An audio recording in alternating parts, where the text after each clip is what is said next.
Este é o SupraCast, o seu podcast de cardiologia do interior de São Paulo para o mundo. Bom dia, boa tarde, boa noite, pessoal. Estamos começando aí mais um episódio do SupraCast.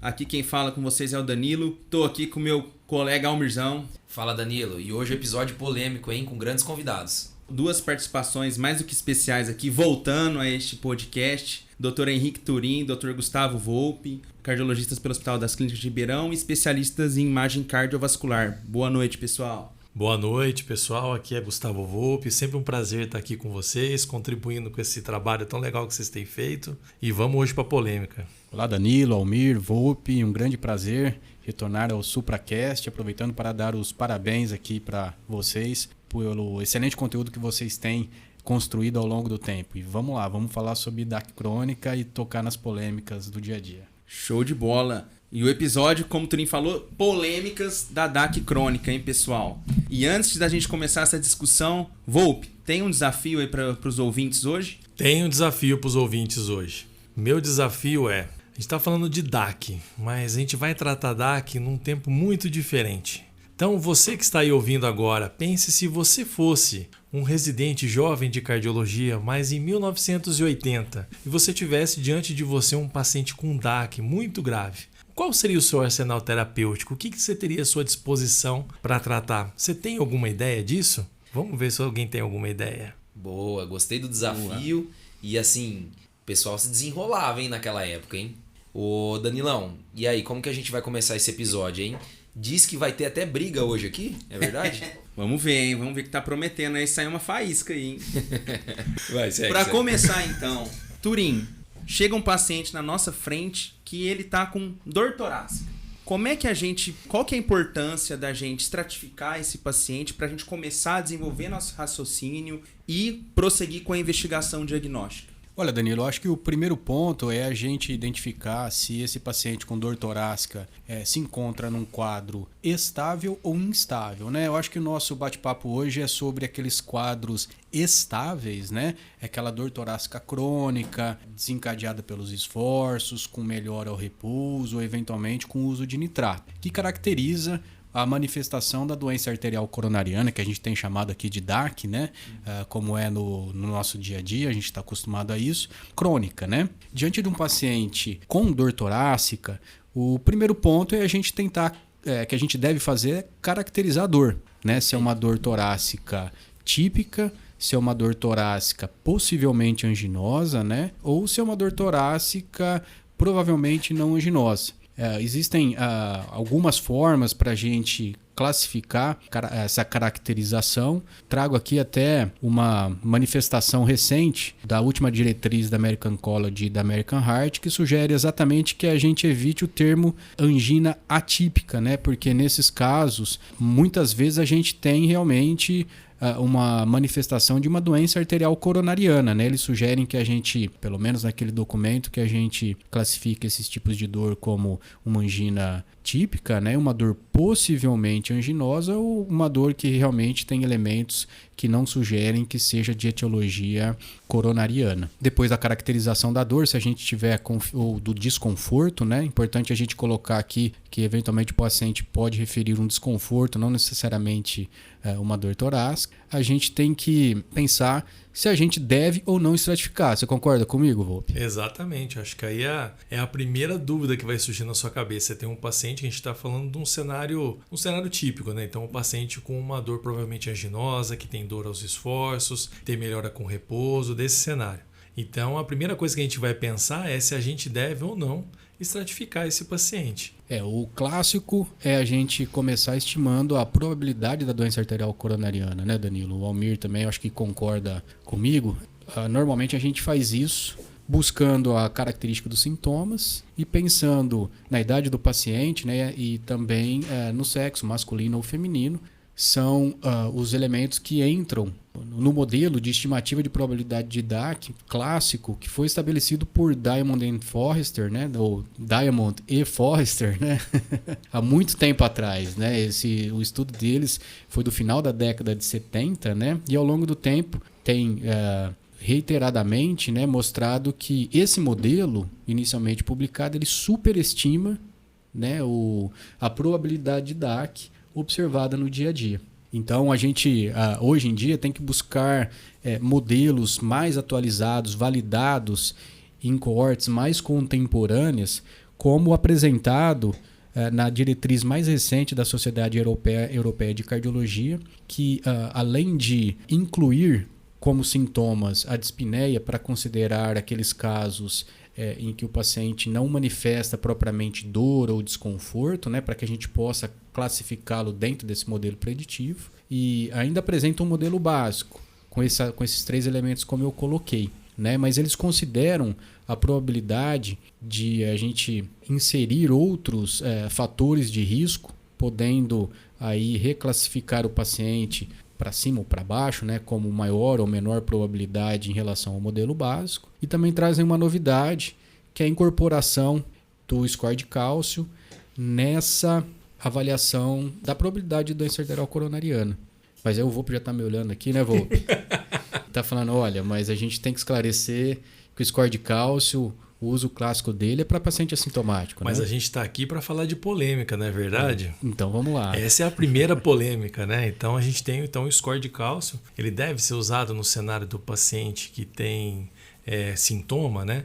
Porque tradicionalmente a gente tem aquele conceito de que já está bem estabelecido na literatura de que o score de cálcio tem uso no paciente assintomático para fazer uma estratificação adicional de risco, principalmente naqueles pacientes que têm o cenário de maior risco. Então, pacientes diabéticos, pacientes que têm uma dislipidemia crônica. Então, você teria esse exame junto com outros, então com espessura intimal da carótida e outros marcadores de risco. Só que a gente tem visto hoje em dia, e aí está a primeira polêmica, né, do uso do score de cálcio como um fator adjuvante para ajudar essa estimativa de protocolo, a estimativa de probabilidade de pré-teste, né, e ajudar o clínico, na verdade, a ver se vale a pena ou não estratificar, porque a gente não estratificou o paciente até agora ainda, né? Exatamente, a gente está falando de estimativa de probabilidade de doença arterial coronariana. Exatamente. Né? E é importante a gente contextualizar tanto essa diretriz mais recente da Sociedade Europeia de Cardiologia quanto a mais recente sobre o tema das sociedades americanas de cardiologia, American Heart, American College. Elas consideram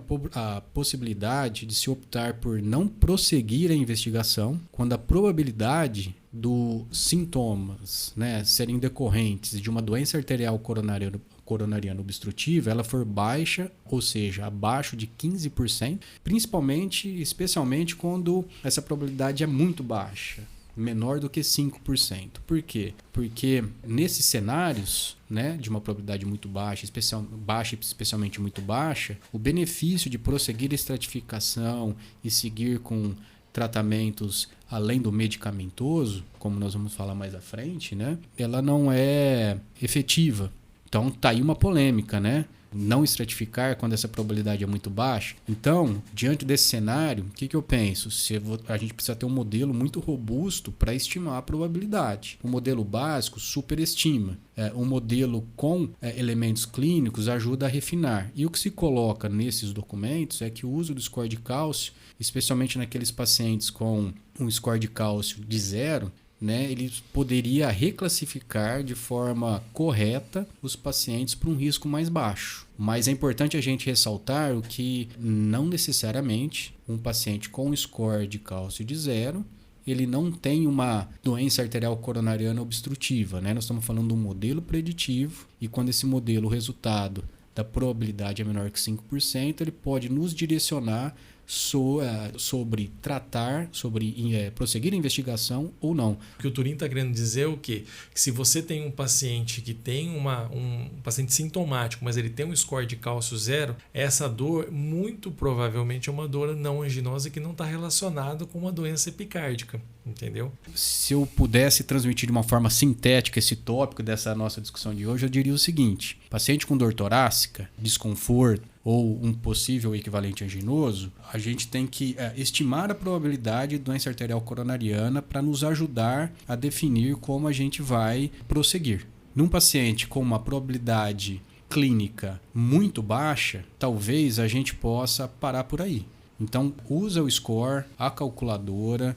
Eventualmente, se você tiver disponível informações sobre fatores de risco cardiovasculares, isso vai te ajudar a refinar. Também incluindo, né, esses elementos nessa calculadora e, eventualmente, se o score de cálcio estiver à disposição, é mais uma dessas ferramentas. Mas é algo que eu acho que ainda vai ser muito debatido pela comunidade científica, né, nos congressos. Então, fica aí o tema para vocês ficarem atentos, né, e se aprofundarem e pensarem a respeito. Mas o que está consolidado é a estimativa de probabilidade clínica e, eventualmente, com fator de risco.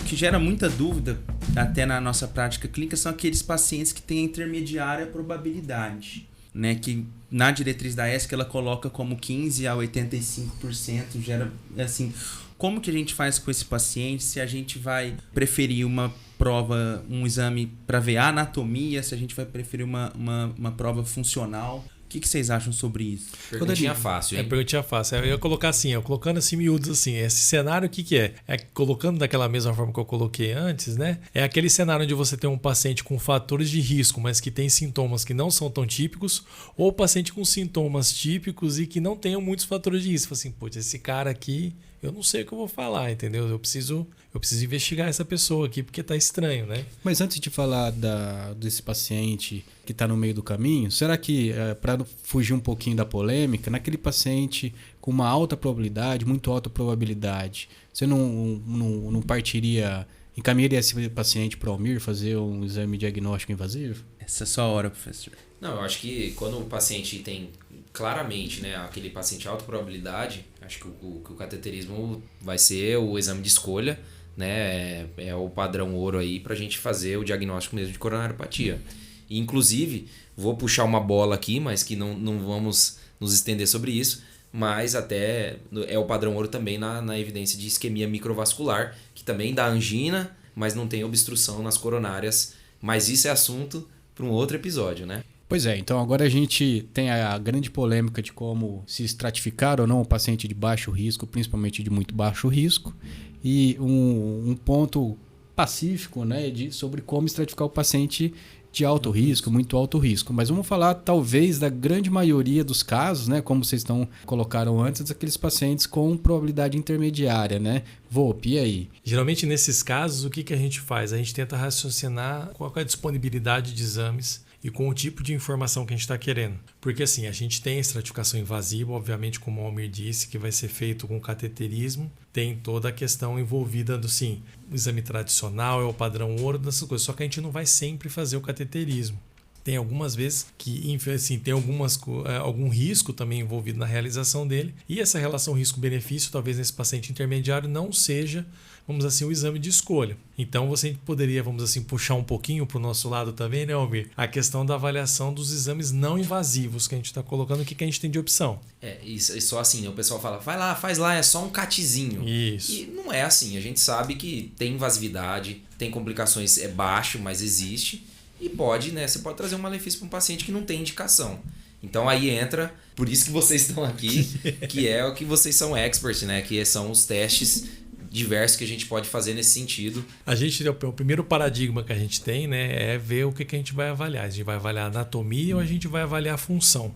O primeiro exame que vai ver a anatomia de forma não invasiva, acho que é o primeiro que a gente faz, que é o mais fácil, é a angiotomografia de coronárias, né? Então, é uma tomografia feita com contraste, dose baixa de radiação hoje em dia, ele é um exame essencialmente anatômico. Existem formas de avaliação funcional também atrelado a eles, né? Então, principalmente com avaliação de fluxo residual que a gente tem lá, mas são e também às vezes com perfusão, mas são assim coisas mais off-label e são assim de alto custo, na verdade. Então, para você fazer uma avaliação de fluxo no HeartFlow é um negócio caro hoje em dia, que não está disponível na maior parte dos locais. Então, a tomografia a gente relega ali mais para avaliação anatômica. A outra modalidade que a gente vai ter também, né? Outro grupo de modalidades são os de avaliação funcional. Então, e aí a gente vai ter as diversas. Então, a mais tradicional que a gente tem, né? É o eletrocardiografia de esforço, né? Que seria o exame aí que menos específico, que vai avaliar uma alteração dentro da cascata isquêmica ali. Uma das últimas alterações que a gente vai ter, que é a alteração eletrocardiográfica frente a um estímulo de estresse, que na verdade é um estresse físico, né? E depois a gente passa para os de terapia terapêutica armada, né? Que seria principalmente o ecoestresse que a gente vai ter. Então o paciente pode fazer tanto o estresse andando na esteira, ou pode fazer também o estresse farmacológico, tanto com dipiridamol quanto com a dobutamina também. Mas acho que hoje a gente não vai discutir esses diferentes tipos assim das especificidades de cada um, né? E dentro da outra modalidade também que a gente tem a cintilografia, né? Que é o exame funcional aí, mas aí acho que talvez um dos mais difundidos assim hoje em dia, né? Que a gente tem, né? Que aí é a avaliação também sobre estresse, que você vai fazer a avaliação através da perfusão, né? Tanto de repouso quanto de estresse, fazendo uso de um radiotraçador. E aí também pode ser tanto feito com estresse físico quanto com estresse farmacológico também. E sobre a ressonância, Volpi? Não vai falar nada? Não, é que eu até ia falar, mas eu deixei para falar por último, né? Porque como é o método que eu faço, eu sou um cara muito humilde, então deixei para falar no final, né? Então a gente também tem a ressonância magnética de estresse, né? É uma modalidade também não invasiva. A gente também pode fazer com estresse farmacológico, mas essa não tem como fazer com estresse físico, né? Porque a gente não tem como colocar o paciente dentro da máquina lá e pedir para ele andar, né? Em alguma coisa. Até tem alguns trabalhos que o pessoal tenta fazer, mas também é fora da realidade clínica, né? Então o estresse aqui ele vai ser farmacológico e aí a gente pode fazer tanto com dobuta quanto com vasodilatador. Também geralmente a gente usa o dipiridamol, mas pode ser também a adenosina, né? Então são essas várias modalidades. Cada um desses exames tem características diferentes. Então, por exemplo, entre as diversas comparações, a gente tem algumas meta-análises que compararam a performance diagnóstica desses testes. Ela é dentro dos exames funcionais o que tem a melhor performance de acurácia, né? Considerando especificidade e sensibilidade. Mas assim, o que ela tem uma dificuldade? Da questão da disponibilidade e do valor financeiro também. Tem a dificuldade também do paciente de ficar dentro da máquina. Então, quem já fez uma ressonância magnética fica dentro do tubo ali, você imagina a dificuldade. Você ficar ali dentro recebendo uma dose de dipiridamol ou mesmo de dobutamina, né? Com todo o sintoma que isso gera no paciente durante a infusão, de que pode realmente ser muito desconfortável. Então tem muito paciente que não tolera. Então essa é uma das principais limitações aí, né? Da cintilografia. Que a cintilografia e o eco, eles têm um desempenho diagnóstico semelhante, embora a cintilografia tenha uma tendência a apresentar uma sensibilidade um pouco maior, enquanto que o ecocardiograma apresenta-se um pouco mais específico, né? Exato, porque dentro da cascata isquêmica, de novo, o que o eco está vendo? Ele está vendo a consequência da isquemia, ele está vendo uma alteração funcional com a perda da mobilidade. A cintilografia, a gente está vendo uma alteração dentro da perfusão, da diferencial da perfusão ali, né? Que é mais ou menos o que a ressonância faz também. A ressonância com dobuta, ela também vai avaliar a mobilidade, ela consegue avaliar as duas coisas no mesmo exame. Então por isso que ela tem talvez uma acurácia um pouquinho maior. Mas acho que fica dentro dessas categorias aí, revisando todos esses casos. O que tem que usar? Qual que a gente vai escolher primeiro? Hoje em dia, vamos dizer assim, a gente não tem muita base para falar qual que seria... eu pelo menos não vejo uma vantagem clara, vamos dizer assim, de algum deles. Como eu disse antes, a ressonância magnética tem uma acurácia maior do que os dos outros. Não é porque eu faço, tem literatura para justificar isso. Mas a gente tem uma questão de disponibilidade também. Então não é todo lugar que é disponível, não é todo lugar que faz. Então quando você tem uma avaliação também disso, da mesma forma que você tem que ter um amigo hemodinamicista, você tem que ter também aquela questão de quem você confia também. Porque como é um método, todos esses métodos dependem de você ter essa relação tanto de disponibilidade do convênio, do lugar que você faz. Não adianta querer fazer uma cintilografia se não tem uma clínica de medicina nuclear na cidade que você trabalha. Diante de todos esses exames, né, todo esse arsenal diagnóstico que a gente tem, bate essa dúvida mesmo de qual exame escolher. Eu até queria ouvir a opinião de vocês. Na prática clínica mesmo diária, eu acho que talvez pacientes mais jovens, com poucos fatores de risco, talvez valeria a pena uma prova anatômica para a gente conseguir ver mesmo essa anatomia coronariana e descartar, por exemplo, a DAC. E pacientes que são mais velhos, que têm mais fatores de risco, talvez seria mais interessante uma prova funcional. Não sei, o que vocês acham sobre isso? Danilo, uma das polêmicas, né, nesse assunto, ela foi trazida à tona pelo ensaio clínico isquímia, né? Hoje os métodos não invasivos funcionais, a gente pode dizer que estão na berlinda, né? Mas ainda, obviamente, não foram abandonados da prática clínica e também ainda continuam com um grau de recomendação forte nas diretrizes mais recentes. Mas trazendo aí a discussão agora para angiotomografia, né? Ela é um exame que foi incorporado à prática da cardiologia de forma relativamente recente, em meados dos anos 2000. E nós temos dois estudos, eu diria, emblemáticos que pavimentam o papel da angiotomografia coronariana na estratificação da doença arterial coronariana, da DAC, né? Que são o primeiro deles, o PROMISE, que é um estudo de não inferioridade comparando a angiotomografia com exames não invasivos, né? E se não me falha a memória, em 2/3 dos casos desses exames não invasivos funcionais, né? Esses exames foram a cintilografia, um pouco menos a ecocardiografia, ambos sob estresse, né? E um pouco deles a teste ergométrico, né? E o resultado do estudo, em termos de desfechos cardiovasculares, mostrou que você optar por um estudo não invasivo anatômico ou funcional não mostrava diferença em termos desses desfechos, né? Mas logo depois, nós tivemos os resultados do Scott Hart, que mostrou que é um estudo pragmático, né? Comparando angiotomografia mais uma vez com testes não invasivos funcionais, mas nesse caso é importante ressaltar que ali a maior parte dos pacientes que foram submetidos aos testes funcionais foram estratificados com teste ergométrico, alguns poucos também com cintilografia e ecocardiografia, se não me falha a memória também, não me lembro sobre ressonância magnética, mas enfim, qual que é a mensagem final do Scott Hart aqui na avaliação de longo prazo? Optar-se por uma estratificação não invasiva anatômica mostrou redução de desfechos em comparação com o grupo para o qual optaram, né, por uma estratificação invasiva funcional. E por que isso, né? Será que é porque o que vem à mente é que foram identificadas mais lesões obstrutivas e, consequentemente, esses pacientes foram submetidos a mais tratamentos percutâneos e de revascularização.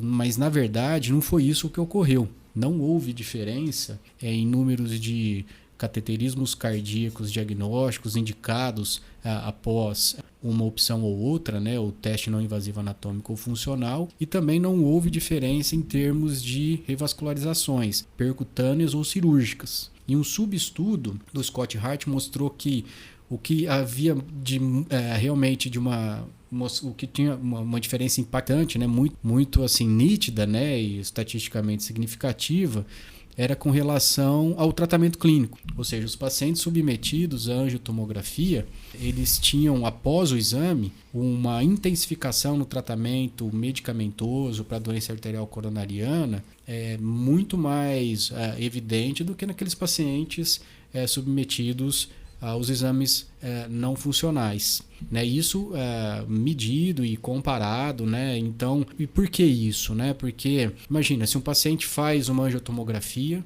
ele tem aterosclerose, tem doença arterial coronariana, mas não obstrutiva significativa, né? Com placas leves ou eventualmente até moderadas, né? Ele não vai seguir por um cateterismo cardíaco, muito menos por uma angioplastia percutânea ou por uma revascularização cirúrgica. Mas ele vai conhecer a carga aterosclerótica dele. Ao passo que um paciente que faz um teste invasivo não funcional, muitas vezes tem um resultado negativo que vai trazer um bom prognóstico, que vai refletir que ele tem um bom prognóstico, mas não necessariamente ele vai, com esse resultado, né, se engajar num tratamento medicamentoso otimizado. Muitas vezes, olha, fiz o meu teste não invasivo funcional, deu negativo, eu vou para a churrascaria comemorar porque está tudo bem comigo, né?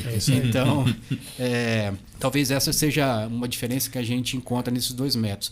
Mas, para sintetizar, eu concordo contigo, Danilo. Eu acho que para esses pacientes mais jovens, né, com uma baixa probabilidade pré-teste de DAC, né, baixa, especialmente ali baixa intermediária, né, e optaria por iniciar com teste anatômico, né, eventualmente complementar, né, eu acho que o vô pode falar bem disso, com teste funcional, né, que em casos específicos, como por exemplo com o resultado do exame anatômico duvidoso ou borderline, né. Agora, pacientes com idade muito avançada, né? Algumas diretrizes americanas, inclusive, coloca que o teste invasivo talvez fosse a melhor opção, por esses pacientes terem muita calcificação, né?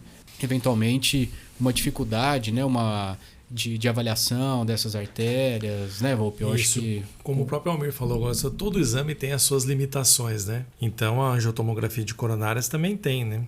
Então pacientes que têm realmente cargas de cálcio muito grandes, elas apresentam um desafio ainda para a gente poder avaliar, principalmente a questão da luminografia, se é obstrutiva. Então às vezes você vê pacientes que têm blocos de cálcio ali que você não consegue olhar direitinho se tem, né? Então eu acho que nesse cenário se justifica dessa forma. Mas a gente tem visto, então, por exemplo, o sistema de saúde britânico hoje em dia, ele recomenda como estratificação não invasiva de primeira escolha a angiotomo de coronárias.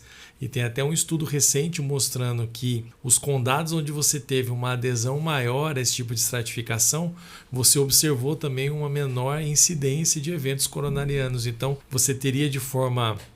vamos dizer assim, melhor essa questão do ecossistema refletindo o PROMIS, né? Então, de você fazer o uso mais assim da tomografia para fazer estratificação, você também propiciaria uma maior quantidade de tratamento e diminuir eventos cardiovasculares, né? Mas eu gosto muito do teste não invasivo funcional para avaliação daqueles pacientes que já têm doença arterial coronariana conhecida, pacientes que já foram submetidos à angioplastia, têm stents, eventualmente até já revascularizados cirurgicamente, né? Eu acho que nesses casos começar com teste não invasivo funcional é uma boa estratégia. Sem dúvida, eu acho que esse é o melhor dos mundos. Falando assim agora um pouco do meu ramo, às vezes vem um paciente com uma angiotomografia e aí ele tem lá 3, 4, 5 lesões que são moderadas a acentuadas, e no CAT a gente às vezes até confirma isso. E será que todas essas estão geralmente gerando isquemia? Então quando ele vem junto com um teste funcional, a gente tem uma noção melhor, um guia melhor, até para a gente dar um melhor tratamento para esse paciente, né? Pensando em revascularização, que é o próximo tema que a gente vai discutir. Mas eu acho que a associação dos dois, né? Se tivesse um exame que fizesse os dois, acho que seria o melhor dos mundos, né? Como não temos, em alguns casos a gente pode, né, complementar os dois, ou optar ou por um ou por outro. Pesa mais a angiotomografia nos pacientes mais jovens e com um risco mais intermediário abaixo, né? E mais o teste funcional, principalmente nos pacientes mais velhos, que vão ter mais calcificação coronariana, vai atrapalhar um pouco mais o método, né? Eu acho que também tem que lembrar daqueles pacientes também com outras limitações da tomografia. Então, por exemplo, paciente com fibrilação atrial, Perfeito. Que é outra coisa também, né? Então, acho que já fica bem mais difícil. Ou tem algum outro tipo de arritmia também, que isso complica bastante, o exame fica bem pior. Tolera apneia. Tem isso também. Então, tem... E também a limitação da função renal, né? Paciente com clearance menor que 30 estaria contraindicado para fazer o exame, né?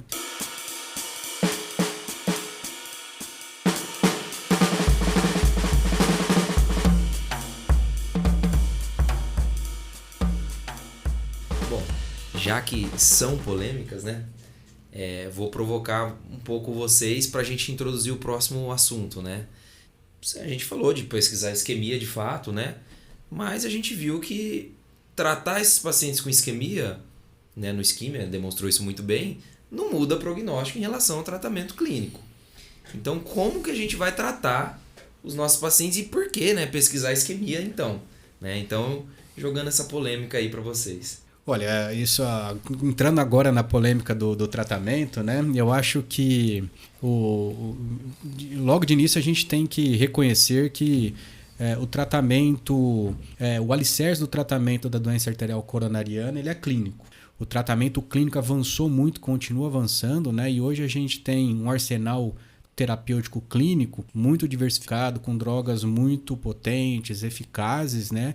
E que fazem muito a diferença na história natural da doença arterial coronariana. Concorda, Volpe? Eu concordo, e não só na questão da medicação, né? Mas primeiro, antes de falar da polêmica, falar do que não é polêmico, né? Uhum. Então, assim, o alicerce todo do tratamento, como o Turim falou, são as medicações que a gente tem esse arsenal mais novo e também as modificações de estilo de vida. Então, assim, se o paciente fuma, tem que deixar de fumar. Se ele tem que fazer atividade física regular também, tem que tratar o diabetes, tem que tratar a dislipidemia. Esse tratamento é uma coisa que é fundamental, é o que vai alicerçar todo o tratamento e possibilitar a questão do sucesso da intervenção realmente a manutenção desse tratamento, principalmente da modificação do estilo de vida, né? E lembrar, né, do tratamento medicamentoso também, né, de fato, né? Acho que a primeira parte é essa, o paciente entender que ele tem a doença, mudar, né? Talvez no Scott Hart até é uma das coisas que impactaram, o cara começou a fazer atividade física, ele tinha uma placa na coronária, ele sabe disso, então, vou me exercitar, vou parar de fumar, etc. Mas lembrar também, né, das estatinas, né, que mudaram, né, a história natural da coronariopatia. Lembrando que pacientes com coronariopatia obstrutiva, a gente tem que usar uma estatina de alta potência, né, com a atorvastatina ou rosuvastatina. Lembrar que a terapia antiagregante também está indicada, e na maioria dos casos em monoterapia ou AS, né, a não ser naqueles pacientes com intervenção, que isso a gente vai falar mais à frente. E por último, nos pacientes com disfunção ventricular ou pacientes hipertensos, a gente priorizar o uso dos inibidores da ECA ou dos bloqueadores do receptor de angiotensina. Acho que são os 3 principais medicamentos no tratamento da coronariopatia da classe medicamentosa, né? Que a gente não pode esquecer. Exatamente, eu acho que a gente tem que atuar nos fatores de risco modificáveis. Com as mudanças do estilo de vida, como o Volpe colocou e o Almir muito bem pontuou, tratando aqueles fatores de risco modificáveis, né? Então, identificar precocemente, tratar corretamente a hipertensão arterial sistêmica, identificar precocemente e tratar corretamente a dislipidemia e combater aí o uso do tabagismo, né? Que é um dos fatores de risco cardiovasculares também relacionados, vamos dizer, a estilo de vida, né? Um péssimo estilo de vida, né? E que é muito difícil, né, de a gente tratar no dia a dia. Bom, outro alicerce do tratamento, né, é que o paciente sente dor. A gente não vai deixar ele com dor.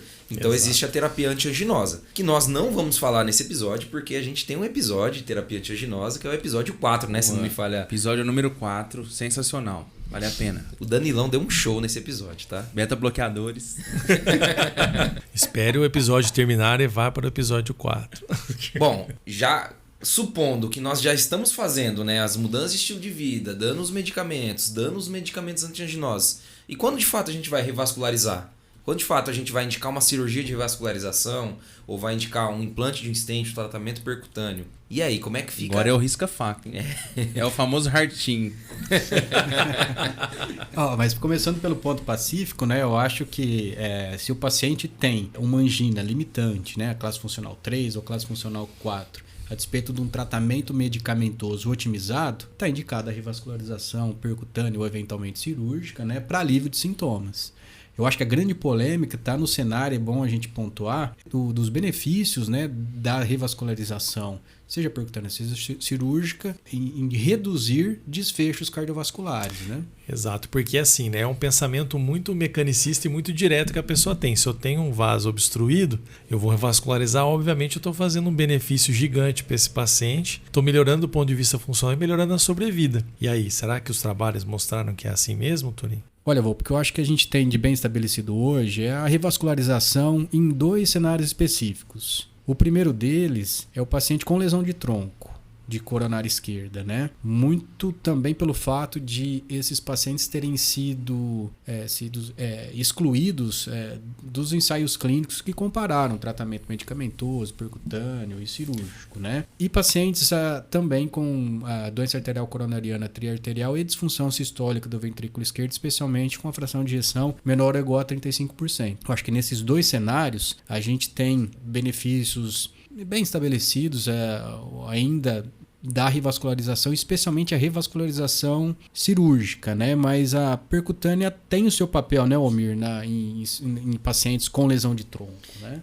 Então, assim, não vamos deixar a percutânea de lado, hein? Já vamos começar aqui. Ele tá ficando meio acuado aqui, meio triste. Não, mas de fato, né, na doença coronariana estável, a revascularização ela tem um papel, diria, talvez secundário. Acho que o primeiro é fazer a lição de casa. Mas se tratando do tratamento percutâneo, eu acho que ele tem sim seu espaço. E vamos falando dos 2 cenários que o Turim colocou inicialmente. Primeiro na lesão de tronco. Então, na lesão de tronco, o tratamento cirúrgico é um tratamento que tem mais evidência, principalmente naqueles pacientes com uma complexidade anatômica, ou seja, maior quantidade de lesões, que classicamente a gente criou como um divisor de águas o Syntax Trial, que usou aquele score, né, o Syntax de complexidade, maior do que 32. Então, nesses casos em que o Syntax é maior do que 32, está bem estabelecido que a cirurgia é melhor no tratamento de lesão de tronco. Mas, naqueles pacientes com Syntax baixo, e eu diria aqueles menor ou igual a 22, esse sim, o tratamento percutâneo é tão bom quanto. Inclusive na diretriz da ESC, a última, ela traz como recomendação classe 1 o tratamento percutâneo nesse contexto. E naquele meio termo, a tendência, se você for ler o guideline americano, até o próprio guideline brasileiro, a cirurgia tem um pouco mais de força. Só cabe aqui destacar uma coisa, né? O papel do Heart Team, porque muitos pacientes com doença coronariana são idosos, são frágeis, têm outras comorbidades e tem risco cirúrgico talvez alto ou impeditivo. E nesse contexto, o tratamento percutâneo é sim capaz de mudar desfecho, mesmo num cenário mais desfavorável, aí se a gente fosse comparar com um paciente que tem um risco cirúrgico baixo, né? Já na doença multivascular, a gente tem uma água no chope, né? Que é o trabalho Revived, né? O trabalho Revived foi aquele trabalho agora mais recente, né? Que avaliou pacientes com disfunção ventricular, fração de ejeção abaixo de 35%, né? E eles usavam um score diferentão lá para fazer a complexidade coronária, mas eles incluíram pacientes com grande complexidade, né? Que seriam até candidatos realmente para revascularização e que eles também teve a mediação também de uma avaliação de viabilidade, né? Então, a grande parte desses pacientes fizeram avaliação de viabilidade com ressonância magnética cardíaca, alguma outra parte fez com cintilografia, né? E então eles tinham, em resumo, eles eram pacientes com fração de ejeção reduzida, que tinham DAC multiarterial e que tinham viabilidade. E de forma,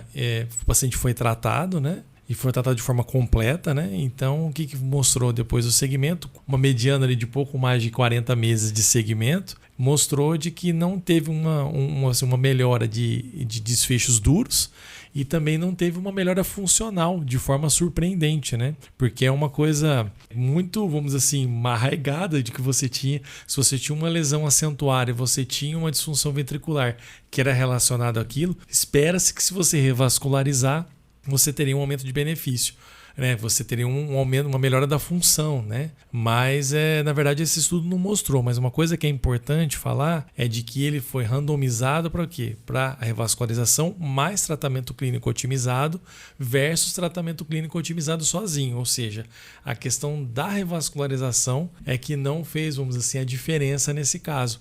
Mas o tratamento clínico estava lá, né? Então, uma das coisas que também que se considera nesse caso é de que é um estudo muito recente com todo esse arsenal terapêutico de que a gente comentou antes. Então, talvez isso possa ter feito alguma diferença também, né? E também da questão dessa avaliação de viabilidade também é uma outra crítica que também pode ser feita esse estudo. Mas esse resultado realmente foi um pouco polêmico, né? Aí recentemente, porque é uma coisa que não se esperava, principalmente com o estudo prévio, né? O STITCH, né? Que a gente tinha anteriormente, que fala da revascularização, né, Turim? Isso, o STITCH, ele, na sua análise de longo prazo, demonstrou benefício de pacientes da revascularização miocárdica em comparação com o tratamento medicamentoso exclusivo em pacientes com doença arterial crônica e fração de ejeção reduzida, menor ou igual a 35%. Também demonstrou que aqueles pacientes que tinham viabilidade em comparação com aqueles que não tinham, eles tinham melhor, quem tinha viabilidade tinha menos desfechos cardiovasculares do que quem não tinha viabilidade. Agora, uma análise de subgrupo dentre aqueles submetidos à cirurgia de revascularização miocárdica, não houve diferença entre aqueles que tinham ou não tinham viabilidade, né? Sugerindo que a viabilidade ou a sua ausência não foram fatores determinantes para o resultado positivo da revascularização miocárdica nesse cenário. Então está aí mais um paradigma que está na berlinda, né, que é relacionado à nossa prática clínica para o tratamento de pacientes com doença arterial coronariana crônica. Mas entre várias posições aí nesses debates acalorados sobre a questão da viabilidade, que se pontua com frequência é o fato de que a maneira pela qual a avaliação da viabilidade foi utilizada nos ensaios clínicos, ele é um pouco diferente da forma como a gente usa na prática clínica para tomada de decisão. Mas é uma das polêmicas em doença arterial coronariana crônica, né, que torna o nosso dia a dia no ambulatório de isquemia toda segunda-feira lá na ABC, né, Volpe? É um pouco mais difícil e trazendo aí as discussões que são bastante frequentes, né? Exatamente, porque assim, né, a gente tem essa ideia muito mecânica mesmo da questão de você avaliar se aquele tecido está vivo, né? Parece assim, faz muito sentido de que aquilo faça alguma diferença. E assim, a gente tem trabalhos menores mostrando que você teria um ganho funcional, né? Mesmo o trabalho seminal que a gente tem da avaliação de viabilidade pela ressonância magnética, ele é baseado numa avaliação da quantidade de tecido fibrótico no segmento, atrelado à melhora funcional pós-revascularização. Ou seja, essa melhora funcional está atrelada àquilo ali. Quando você tem um trial grande, que tem uma avaliação de viabilidade, não mostra isso de forma sistêmica, é uma coisa mais surpreendente assim, né? Então, a gente ainda usa, né, a avaliação de viabilidade, seja por método que tenha, mas acho que de uma forma diferente, né? Então, principalmente naqueles cenários em que a gente tenha uma doença multiarterial, ele às vezes ajuda a gente a tentar, na verdade, programar quais são os enxertos que a gente vai conseguir fazer se a gente tem um tempo cirúrgico limitado, ou mesmo se a gente vai tentar dar prioridade para algum vaso numa revascularização percutânea, acho que ele vai acabar ajudando, né? Bom, então, para provocar vocês um pouquinho, eu vou trazer um outro cenário que foi o do estudo Órbita 2, né? Então, será que a gente não deve angioplastar ninguém ou deve angioplastar? Que é, para quem não sabe, né, a Órbita 2 foi um trabalho onde, basicamente, a gente pegou 2 grupos de pacientes que tinham angina e que tinham lesões com mais de 70% e randomizou para tratar com stent, né, de fato fazer uma angioplastia ou não fazer nada. Inclusive, pacientes que usavam medicamentos antianginosos, esses medicamentos foram suspensos para ver se de fato a angioplastia era capaz de reduzir a angina. E o que viu que sim, né, a angioplastia, né, foi uma prova de conceito, mas que a angioplastia reduziu a angina, né, como era esperado, mas como a gente também pensava, por exemplo, né, no contexto de miocárdio atordoado, né, de hibernante, a angioplastia poderia ter algum efeito.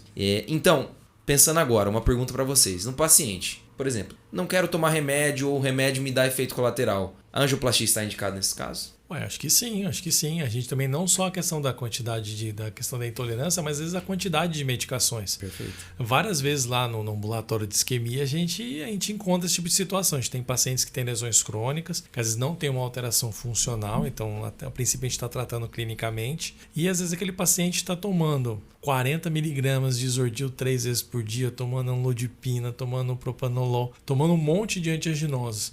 E aí ele está com dificuldade às vezes do controle da dor, ele tem às vezes até o controle, mas toma muita medicação por dia. Então a gente considera isso aí como angina refratária e é assim, a gente considera assim isso para fazer o tratamento. Eu acho importante o Almir ter ponderado isso. Afinal de contas, a gente tem o maior benefício da revascularização nesses pacientes com DAC triarterial, incluindo lesão na descendente anterior, proximal, né? Suboclusiva, né?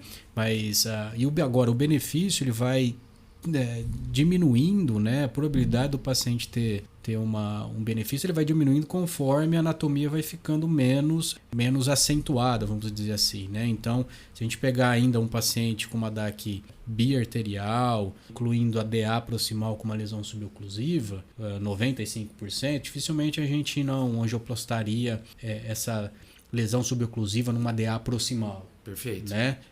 Agora, no extremo oposto, né? Uma DAC arterial, não envolvendo a descendente anterior, sendo um segmento médio da CX ou da circunflexo ou da coronária direita, muito provavelmente, talvez esse paciente não fosse uma lesão suboclusiva, muito provavelmente esse paciente não teria benefício de angioplastar em comparação com tratamento clínico. Aliás, a gente tem evidência científica para não fazer nesses casos, né? Então, o difícil da prática da medicina, da cardiologia, né, são essa heterogeneidade dos casos, né? Perfeito. A gente muitas vezes não está nesses dois extremos e tem que tomar uma decisão, né? E a gente tem muito isso na doença arterial coronariana crônica. Individualizar, né? Por isso que tem a discussão para a gente chegar nessa conclusão de qual seria a melhor abordagem para aquele paciente. Exatamente. Show de bola, hein, cara? Que discussão, hein, Almir? Nossa senhora. Vamos pro resultado do desafio aí, Vô? O que esse residente de cardiologia na década de 80 teria à disposição para tratar DAC crônica? Ele teria basicamente alguns antianginosos, teria nitratos, teria bloqueador de canal de cálcio e teria o propranolol. E só. A gente tem que lembrar que os estudos primeiro com o uso de AS foram publicados depois, né, disso aí. Foram 82, 83. Então a gente não tinha esses outros antiplaquetários. Então a gente tinha só tratamento bem sintomático mesmo, né? Muito diferente do que a gente tem hoje. E nem estatina, né? Nem estatina. Acho que, Turim, passa uma timeline aí pra gente aí como é que foi o desenvolvimento do tratamento aí. Pois é, Volpe, a gente teve o uso do AS no ISIS-2 publicado em 1988, finalzinho da década de 80, né? A simvastatina aparece nesse cenário da DAC crônica, né, em 1994, quanto que a dupla antiagregação plaquetária um pouquinho depois, né? E aí vem inibidor de ECA, estatinas mais potentes ao longo do tempo, né? O ezetimibe em 2015, né? E agora, mais recentemente, esse novo arsenal terapêutico aí que a gente tem visto evoluir cada vez mais. Show de bola, Danilão. Chegou o momento, hein? Ah, aquele momento. Hoje vai ser difícil, hein, cara? Hoje vai. É o momento do bate-bola, então. Bora? Bora lá.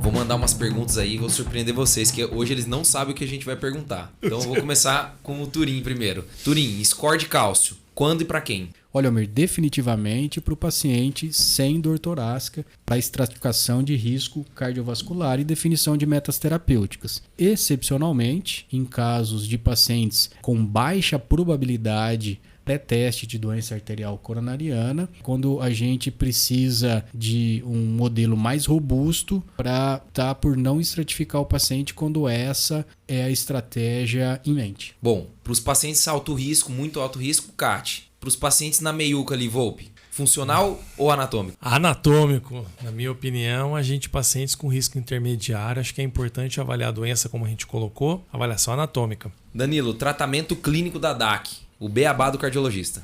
Lembrar aí, pessoal, mudança de estilo de vida, cessar tabagismo, controlar diabetes, controlar a pressão arterial, fator dislipidemia principalmente e os remédios que não podem faltar, né? Um antiagregante, o AS de preferência, se não for possível, o clopidogrel, estatina e um IECA ou BRA para controle de sintomas, os antianginosos. Turim, paciente com isquemia grave, mais do que 10%, tem que revascularizar? Depende se ele tem lesão de tronco significativa ou uma DAC triarterial com fração de ejeção menor ou igual a 35%. Nesses casos, sim, ele tem que revascularizar. Nos outros, não dá pra gente afirmar isso, não. Nesse cenário, Volpe, então, de pacientes com lesão de tronco de coronária esquerda e DAC multiarterial, tratamento cirúrgico ou percutâneo?